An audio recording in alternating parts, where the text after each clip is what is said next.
할렐루야, 존귀하신 하나님의 이름을 찬양합니다. 오늘도 기쁘고 감사한 마음으로 주님 앞에 나아가 예배드리길 소망합니다. 12월 18일 수요일 아침 예배를 하나님께 올려드리겠습니다. 기도하겠습니다. 은혜와 사랑이 충만하신 하나님 아버지, 오늘도 저희들을 말씀의 자리로 나아오게 하심을 감사드립니다. 주님, 저희들의 삶의 자리 가운데 찾아와 주셔서 저희들의 삶을 인도하여 주시옵시고 주님의 길을 겸손히 따라 살아가는 저희들 모두가 되게 하여 주시옵소서. 오늘도 주님을 겸손히 닮아가기를 노력하며 주님의 기쁨이 되는 저희들 모두가 되기를 간절히 소망합니다. 주님, 저희들에게 더욱 큰 믿음 허락하여 주시옵시고 성령 충만함으로 함께하여 주시옵소서. 오늘도 저희와 함께 하실 주님께 감사드리며 예수님의 이름으로 간절히 기도드립니다. 아멘. 시편의 말씀으로 하나님을 찬양하길 원합니다. 시편 142편 3절에서 5절 말씀입니다. 함께 읽겠습니다. 내 영이 내 속에서 상할 때에도 주께서 내 길을 아셨나이다. 내가 가는 길에 그들이 나를 잡으려고 올무를 숨겼나이다. 오른쪽을 살펴보소서. 나를 아는 이도 없고 나의 피난처도 없고 내 영혼을 돌보는 이도 없나이다. 여호와여, 내가 주께 부르짖어 말하기를 주는 나의 피난처시요 살아있는 사람들의 땅에서 나의 분깃이시라 하였나이다. 아멘. 오늘 함께 묵상할 말씀은 말라기 2장 17절에서 3장 12절까지의 말씀입니다. 매일 성경 151페이지에 있습니다. 함께 읽겠습니다. 너희가 말로 여호와를 괴롭게 하고도 이르기를 우리가 어떻게 여호와를 괴롭혀 드렸나이까 하는도다. 이는 너희가 말하기를 모든 악을 행하는 자는 여호와의 눈에 좋게 보이며 그에게 기쁨이 된다 하며 또 말하기를 정의의 하나님이 어디 계시냐 함이니라. 만군의 여호와가 이르노라. 보라, 내가 내 사자를 보내리니 그가 내 앞에서 길을 준비할 것이요 또 너희가 구하는 바 주가 갑자기 그의 성전에 임하시리니 곧 너희가 사모하는 바 언약의 사자가 임하실 것이라. 그가 임하시는 날을 누가 능히 당하며 그가 나타나는 때에 누가 능히 서리요. 그는 금을 연단하는 자의 불과 표백하는 자의 잿물과 같을 것이라. 그가 은을 연단하여 깨끗하게 하는 자 같이 앉아서 레위 자손을 깨끗하게 하되 금, 은 같이 그들을 연단하리니 그들이 공의로운 제물을 나 여호와께 바칠 것이라.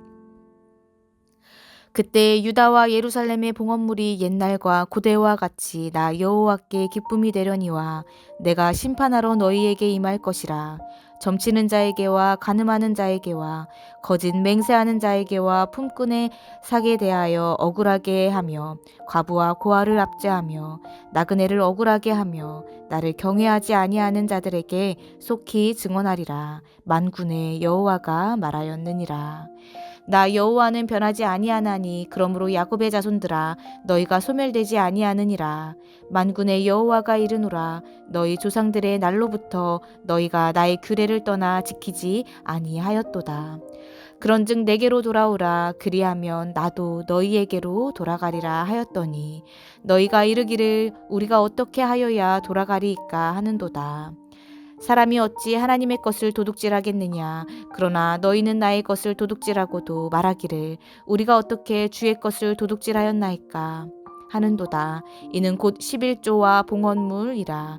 너희 곧 온 나라가 나의 것을 도둑질하였으므로 너희가 저주를 받았느니라.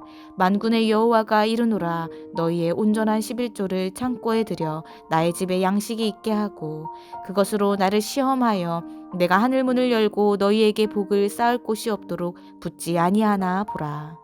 만군의 여호와가 이르노라. 내가 너희를 위하여 메뚜기를 금하여 너희 토지 소산을 먹어 없애지 못하게 하며 너희 밭에 포도나무 열매가 기한 전에 떨어지지 않게 하리니 너희 땅이 아름다워짐으로 모든 이방인들이 너희를 복되다 하리라. 만군의 여호와의 말이니라. 아멘. 할렐루야. 오늘 아침 예배에 나오신 해림의 모든 성도님들을 주님의 이름으로 환영하고 축복합니다. 오늘 말씀은 하나님을 괴롭게 하는 것이라는 제목으로 은혜의 말씀을 나누어 보고자 합니다. 오늘 말씀 17절부터 3장 6절까지의 말씀은 하나님께서 여호와의 사자를 통하여서 공의로 세상을 심판하실 것임을 선언하고 있습니다. 먼저 17절의 말씀을 보면 너희가 말로 여호와를 괴롭게 하고도 이르기를 우리가 어떻게 여호와를 괴롭혀 드렸나이까 하는도다 하였습니다. 그렇다면 정말 그들이 어떻게 해서 하나님을 괴롭게 하는 악행을 저질렀습니까? 그들이 하나님을 괴롭게 했던 말은 17절 말씀인 모든 악을 행하는 자는 여호와의 눈에 좋게 보이며 그에게 기쁨이 된다 하며 또 말하기를 정의의 하나님이 어디 계시냐라는 말이었습니다. 그들이 이 같은 말을 내뱉은 이유는 그들의 주변 환경과 세상 역사가 그들의 기대와는 상반된 방향으로 전개되었기 때문이었습니다. 당시 이스라엘 백성들은 자신들이 포로에서 귀환한 이후에 성전을 짓는다면 놀라운 격변이 이루어질 것이라고 믿었습니다. 즉 이전과는 다르게 다윗 시대와 같은 영화를 누리며 살아갈 수 있을 것이라고 생각했던 것입니다. 하지만 성전을 완공하고 한 세기가 다 되었었지만 달라진 것은 거의 없었습니다. 이스라엘은 여전히 이방 나라의 압제를 받았었고 이 이방 나라는 여전히 승승장구하고 있었습니다. 이에 이스라엘 백성들은 이러한 상황을 보면서 모든 악을 행하는 자는 여호와의 눈에 좋게 보이며 그에게 기쁨이 된다라고 주장하기도 하였고 정의의 하나님은 어디에 있는가라고 말하기도 하였던 것입니다. 그들은 자신들의 눈앞에 펼쳐진 고난과 시련을 마주할 때에 하나님을 탓하고 원망하는 말로 하나님을 괴롭게 하나님의 마음을 아프게 하였던 것입니다. 그들은 하나님 앞에서 죄를 범할 뿐만 아니라 거기서 더 나아가 하나님의 성품까지 왜곡하고 하나님을 모독하는 말을 내뱉게 되었습니다. 그들은 눈앞에 보이는 부조리한 현실과 악인들의 형통 앞에서 하나님을 온전히 의지하고 경외하지 못하였습니다. 오히려 부조리한 현실 가운데 고뇌와 갈등 가운데 하나님을 향한 원망과 비난으로 오히려 하나님의 마음을 아프게 하였던 것입니다. 성도 여러분, 우리도 분명 삶 속에서 마주하는 현실의 부조리와 악인들의 형통함을 보게 됩니다. 그러나 우리는 그러할 때 누구를 바라보아야 합니까? 우리들은 의로우신 하나님, 신실하신 하나님을 굳건히 믿고 의지하며 나아가야 할 줄로 믿습니다. 잠언 말씀에서는 사람이 미련함으로 자기 길을 굽게 하고 마음으로 여호와를 원망한다라고 하였습니다.